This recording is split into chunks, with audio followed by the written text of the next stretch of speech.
여러분 안녕하세요. 매일 교과 나눔 시간에 참여하신 여러분들을 환영합니다. 이번 한 주 동안 창조주를 경배하라 2기 7과를 여러분들과 함께 나누도록 하겠습니다. 그럼 먼저 7과 기억절을 함께 읽어보실까요? 우리 주 하나님이여 영광과 존귀와 권능을 받으시는 것이 합당하오니 주께서 만물을 지으신지라 만물이 주의 뜻대로 있었고 또 지으심을 받았나이다 하더라. 제가 살고 있는 이곳 미시간은 이제야 봄 기운이 돌고 있습니다. 길고 길었던 지난 겨울의 쌀쌀함이 이제는 물러가고 온 지면 곳곳에서 새싹들과 들꽃들이 올라오고 있어요. 노란색의 수선화가 소담소담 피어나고 한국에서는 작약이라고 하죠. 피오니 순들이 어김없이 작년에 피어났던 자리에서 올라옵니다. 그리고 나무 가지가지마다 연초록의 새순들과 꽃봉오리들이 돋아나고 있어요. 얼마나 아름답고 사랑스러운지. 미시간의 겨울이 아무리 미친 겨울처럼 험하고 길다고 할지라도 올해도 어김없이 봄은 찾아왔고 온 대지가 꿈틀거리기 시작합니다. 그리고 우리는 그 봄을 기쁨으로 바라봅니다. 그런데 여러분, 우리는 이 모든 것을 너무나 당연하게 그리고 무심하게 여기고 있지 않나요? 봄이 되면 바람이 따스해지고 꽃과 나무들이 새 잎을 내는 것이 당연한 것이지만 사실은 그 모든 것이 그냥 저절로 이루어지는 것이 아님을 우리는 알아야 하지요. 그것은 바로 그 모든 것을 만드신 창조주 하나님이 계시기 때문입니다. 너희는 눈을 높이 들어 누가 이 모든 것을 창조하였나 보라. 주께서는 수요대로 만상을 이끌어내시고 각각 그 이름을 부르시나니 그의 권세가 크고 그의 능력이 강함으로 하나도 빠짐이 없느니라. 오늘 이사야 선지자는 온 천하 만물이 그냥 된 것이 아니라 그 모든 만상을 하나하나 이끌어내시고 이름을 불러 창조하신 하나님의 섭리임을 우리에게 말씀해주고 있습니다. 온 천하를 만드셨고 무엇보다 오늘 저와 여러분들을 존재하게 하신 이가 우리 하나님, 창조주이심을 이번 한 주 동안 우리가 묵상하게 될 것입니다. 그리고 우리가 이 마지막 시대에 온 세상을 향하여 증거해야 할 새 천사의 기별, 그 영원한 복음의 주제이신 그리스도께서 우리의 구속자이시며 우리의 창조주이심을 함께 생각해 볼 것입니다. 자, 그럼 우리 첫 번째 주제 5월 7일 일요일 고난에 동참하는 자에 대하여 함께 나누어 보겠습니다. 예수님 승천 이후 예수님의 제자들은 각자 복음전도 현장에서 다양한 모습으로 순교를 당하였습니다. 베드로는 십자가에 거꾸로 못 박혀 죽임을 당하였고 안드레도 역시 십자가에서 X자형으로 달려 죽었습니다. 세베대의 아들 야고보는 칼에 순교를 당했으며 도마는 인도에서 창에 맞아 순교했다고 전해지고 있습니다. 이처럼 예수님의 제자들은 예수 그리스도를 증거한다는 이유로 고난과 핍박을 받았고 마침내 목숨을 잃게 되었습니다. 이러한 고난과 핍박이라면 계시록을 기록한 요한도 못지않습니다. 그도 로마로부터 온갖 고문과 고역을 받았고 마침내는 끓는 기름가마솥에 던져짐을 당하는 끔찍한 형벌을 받았으나 그는 기적적으로 죽지 않았습니다. 그리고는 그를 더 이상 어찌할 수 없었기에 반모라는 섬으로 유배를 보내게 됩니다. 그래서 요한은 계시록을 기록하며 자신을 소개할 때 이렇게 고백하는 것입니다. 나 요한은 너희의 형제요 예수의 환난과 나라와 참음에 동참하는 자라.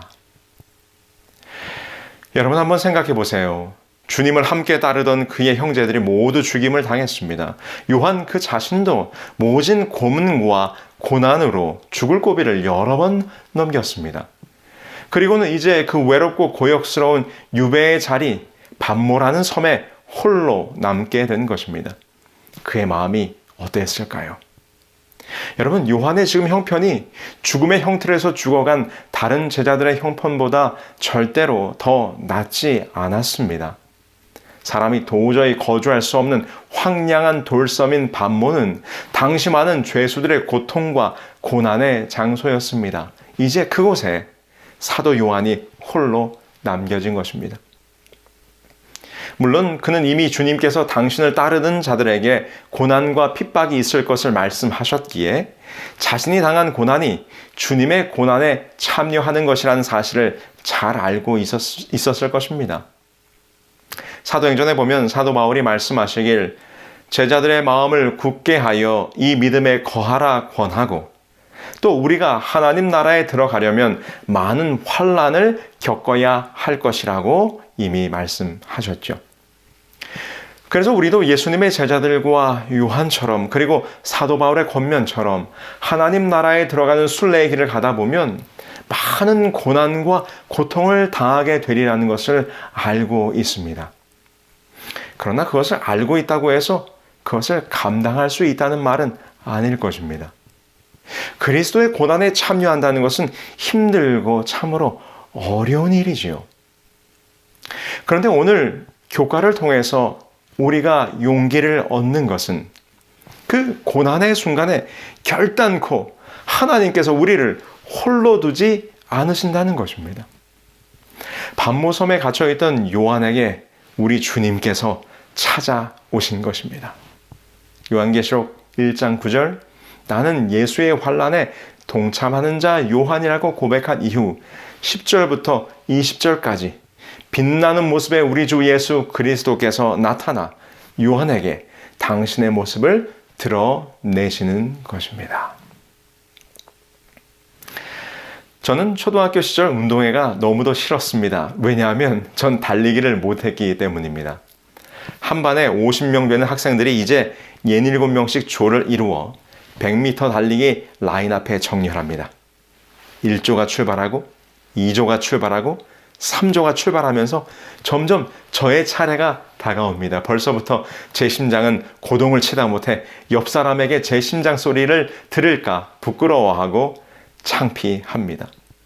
달리기를 잘하는 친구들은 벌써부터 손목에 1등 도장을 받아 공책을 받을 생각에 신이 나는 모양입니다. 그러나 저는 언제나 꼴찌였습니다. 달리기가 끝나면 친구들이 놀립니다. 야, 상규야, 너 걸어왔냐? 그럼 저는 하루 종일 창피해서 얼굴도 들지 못합니다.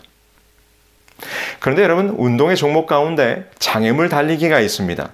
사다리 구멍을 통과하고 그물을 지나가는 등등 그냥 달리기를 하는 것이 아니라 여러 장애물이 있기 때문에 여러 변수가 발생합니다. 저같이 달리기를 잘 못해도 등수를 노려볼 만하지요. 특별히 장애물 경기의 마지막은 종이 뽑기를 해서 뽑기한 종이에 적힌 대로 미션을 수행해야 합니다. 자, 여기 항상 달리기를 꼴찌만 하는 학생이 있었습니다. 장애물 달리기를 출발합니다. 역시나 출발도 늦었고 사다리 통과, 그물 통과, 제일 꼴찌로 나옵니다. 창피하고 부끄러운 생각에 벌써부터 얼굴이 벌겋게 달아오르고 등에는 식은땀이 흥건합니다. 드디어 마지막 종이 뽑기. 1등으로 달리던 아이는 종이를 뽑아들고 울상이 됩니다. 관중석에서 할머니 한 분을 모시고 결승점에 들어오시오. 아무리 빨리 달려도 할머니를 모시고 1등을 할 수는 없지요. 이제 꼴찌로 들어오던 학생이 종이를 뽑아듭니다. 종이에는 이렇게 적혀 있습니다. 체육 선생님과 결승점에 오세요. 그 아이는 선생님을 부릅니다. 선생님이 이 학생을 보더니 번쩍 들어 등에 업고 달리기 시작합니다. 순식간에 꼴찌로 달리던 아이는 1등이 되고 맙니다. 한 번도 해보지 못했던 1등. 성도 여러분, 고통과 고난의 순간에 처해 있던 사도 요한에게 우리 주님이 찾아오십니다. 그런데 찾아오신 우리 주님은 이미 예전에 요한에게 이렇게 약속하셨던 분입니다. 이것을 너희에게 이름은 너희로 내 안에서 평안을 누리게 하려 함이라. 세상에서는 너희가 환난을 당하나 담대하라. 내가 세상을 이기었노라 하시니라. 그렇습니다. 이미 이 세상을 이기신 분, 그분과 함께라면 그 모든 고난과 고통과 핍박도 능히 견뎌낼 수 있는 것입니다. 왜냐하면 주님은 이미 이기셨기 때문이죠. 여러분, 예수님은 고난받는 당신의 자녀들을 결코 홀로 두지 않으십니다. 우리와 함께 하십니다. 사도 요한은 친히 본인이 그것을 경험했기에 고난에 동참하는 자들을 위한 격려의 기별로 요한계시록을 가득 채운 것입니다. 아울러 함께 하시는 주님을 경험했기에 그의 입에서 나오는 고백은 그를 경배하라는 찬양과 찬송이 될 수밖에 없는 것이지요. 이것이 오늘 교과를 통해서 우리가 경험해야 할 우리의 신앙 고백입니다. 사랑하는 성도 여러분, 여러분들의 삶의 형편이 힘들고 어려우신가요? 여러분들의 삶의 자리가 밤모섬의 돌짝밭처럼 거칠고 힘드신가요? 두려워하지 마시기 바랍니다. 염려하지 마시기 바랍니다. 우리 주님께서 여러분들을 결코 홀로 있게 하지 않으실 것입니다. 밤모섬에 외로이 있던 요한을 찾아오신 우리 주님이 바로 여러분들의 주님이라는 사실을 기억하며 오늘도 주님과 동행하는 저와 여러분들이 되기를 바라겠습니다. 감사합니다.